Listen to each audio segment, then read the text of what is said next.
Welcome back. More now on our very sad breaking news here on CNN. Film and television actress Hayden Panettiere has died at the age of 36. She's most known for her television roles, including the science fiction show Heroes and the country music drama Nashville. She also appeared in some of the Scream horror films. So far, there's no cause of death publicly revealed, and other circumstances surrounding her death are unknown. Her father did release a statement calling his daughter an incredible light and a force of nature who brought immeasurable love and joy to all who knew her. Tropical storm Lala has started to leave Hawaii, but parts of the state are still seeing heavy rain and strong wind gusts.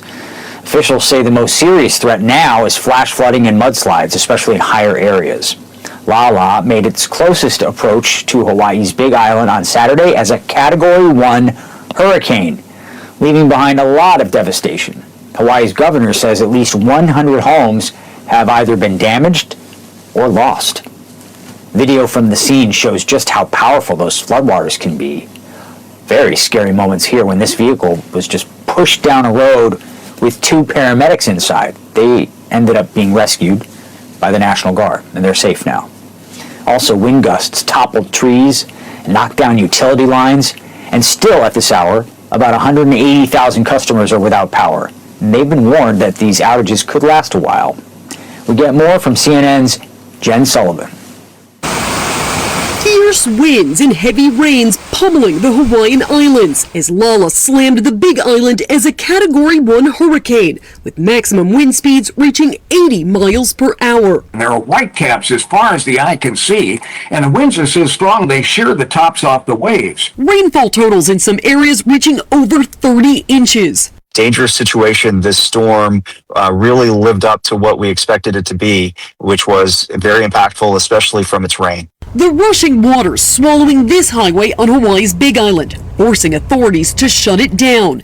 It's just one of many road closures. What makes this very challenging is that there's rushing water, there's debris, and there's boulders on the road, and it's dark. Tens of thousands of people are without power, and several buildings have lost roofs. More than 190 flights in and out of Hawaii were postponed, according to the governor. It's going to be significant damage. I've already begun the process of starting the paperwork with our team for a major disaster declaration. As Lala moves west, there's a serious threat of more torrential rain, which could spur additional flash flooding across the other Hawaiian islands. I'm Jen Sullivan reporting. U.S. energy officials are ramping up their forecasts for oil and gasoline prices, with minimal traffic transiting through the Strait of Hormuz right now. Those prices seem unlikely to go down anytime soon. The national average gas price on Sunday was $4.07 a gallon, AAA says. So CNN chief data analyst Harry Enton breaks down how this could affect how American voters cast their ballot in the midterm elections, and also takes a look at President Trump's poll numbers. Gas prices still above $4 in the United States of America, at least on average. And it just feels like the American people can't catch a break. I can tell you that the American people very much dislike, dare I say, President Trump when it comes to gas prices. Not a huge surprise, given, of course, where gas prices are, but it's to a historic degree the hatred for President Trump on gas prices. Look at this. Okay, highest disapprovals on gas prices by President. Look where President Trump is in 2026. We're talking about, on average, a disapproval rating of 79%. That is about 4 in 5 Americans who disapprove of the job that President Trump is doing on gas prices. Joe Biden never reached that level. He was at 72%. Barack Obama never reached that level. His highest was 68%. Even George W. Bush never reached that level. He was at 75%. So Donald Trump breaking records in the ways that you simply put do not want to be breaking records when it comes to gas prices and how Americans view the job that he is doing. Now, why? Why is President Trump have a historically high disapproval rating on gas prices? Well, simply put, you can't reach 79% just by Democrats disliking the job that you're doing, or dare I say hating it. Look at this.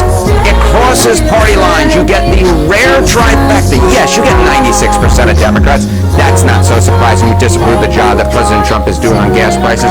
But how about independents? 85% of independents disapprove of the job that President Trump is doing on gas prices. And then, of course, that tried and true Republican base that is stuck with Donald Trump through thick and thin. Even they, a majority of them, 52%, disapprove of the job that President Trump is doing on gas prices. This simply are the types of numbers that if you're a Republican running in these midterm elections, you do not like. You very much want to be running away from President Trump, at least at how it comes to how Americans feel on gas prices. Now, what is driving this? Why are these numbers so low? You know, you go back to the 2024 campaign, President Trump put up a historically strong performance for a Republican candidate among working class voters. That is those making less than $50,000. And this is what is driving it. Look at this. Disapprove of Trump on gas prices among those making under $50,000 per year. Among them all, look at this number. 86%. You can't get 86% of Americans or even a subgroup of Americans who are not a partisan subgroup to agree on anything, but they do when it comes to gas prices disapproving of President Trump among those making less than $50,000. More than that, look at this across the different parties. We get 66%, a very unlucky 66% indeed, of Republicans making under $50,000 who disapprove of the job that President Trump is doing on gas prices. How about, get this, 90% of independents who make less than $50,000 disapprove of the job of President Trump on gas prices, and 93% of Democrats who disapprove of the job that President Trump is doing on gas prices amongst those making less than $50,000. Harry Enton breaking down the numbers for us. Thank you for that. Taiwan has now concluded 10 days of annual military drills aimed at modeling a response to a potential invasion by China. The exercises even involved, for the first time, slowing down the internet, which I was able to witness firsthand on the streets of Taipei. In Taiwan's capital, a jarring reminder of how quickly things can change. Every phone gets the same alert. Missile attack. Seek immediate shelter. In less than 2 minutes, Taipei is silent. This may be a drill, but it doesn't feel like one. China's military is actively training in the waters and skies around Taiwan, practicing blockades, joint combat operations, and rocket strikes. It's surreal to see the busiest intersection in Taipei, or at least one of them, totally dead. Everybody's pulled over and hunkering down underground or inside. On top of that, mobile internet slows to a crawl. Sending a text takes several minutes, testing how Taiwan could cope if its communications came under fire. These are the island's biggest annual military exercises. The major focus this year, preparing the entire society for what a Chinese attack could really be like. It's very likely that in the event of an invasion, China's going to strike critical infrastructure in Taiwan, but also use its cyber capabilities to degrade Taiwan's network connections in an attempt to cause chaos. PLA Tracker co-founder Ben Lewis traveled from Washington to observe all 10 days of Taiwan's drills. The United States has a very significant interest in ensuring that Taiwan can stand and fight on its own to, ensure that there is a deterrent against China that doesn't totally rely on U.S. intervention. And increasingly, many Taiwanese believe they may have to stand alone. One recent survey found less than a quarter of voters here see the United States as a trustworthy ally. Do you trust that the U.S. would defend Taiwan if China were to attack? Taiwanese also, they need to believe themselves. Like, no matter if the Trump or the USA, they will help us, we still need to have a courage or to do some action. I think not, because Trump is the president. He prioritizes his interest, America's interest first. Plus, if you just watch what's going on in Iran, you'll know that the U.S. is not reliable. I also don't think we can rely on the U.S. A tiny democracy preparing for war with a superpower, a war Taiwan hopes will never come, but it's preparing to fight with or without American help. And now, as we've seen, with the U.S. tied up in Iran, Taiwan having to prepare for that possibility that it might have to hold out on its own, making these drills, preparing the entire society for a crisis all the more urgent.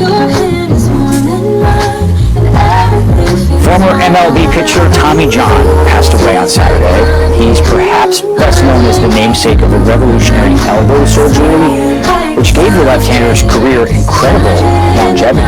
The Tommy John procedure, as it's known, now allows doctors to use grafted portions from other tendons in the body to reconstruct a ligament in the elbow. In a statement from the New York Yankees, John is remembered as a longtime fan favorite and a bedrock of the Pins and Stripes roster. Last month, he was reportedly battling health issues at his home in Florida. Tommy John was 83 years old.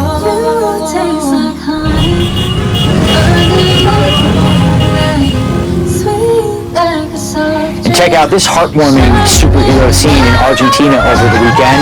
Yet thousands of bikers and kiddos dressed up as superheroes and Disney characters riding to one of the country's most important pediatric hospitals in Buenos Aires. The motorcyclists delivered toys to children in that hospital.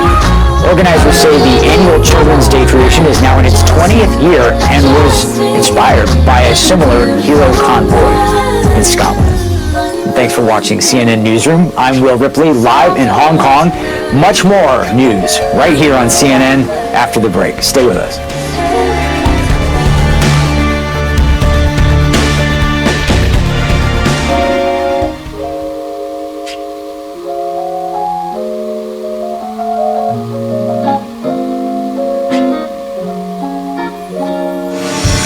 Tiger Slam was the greatest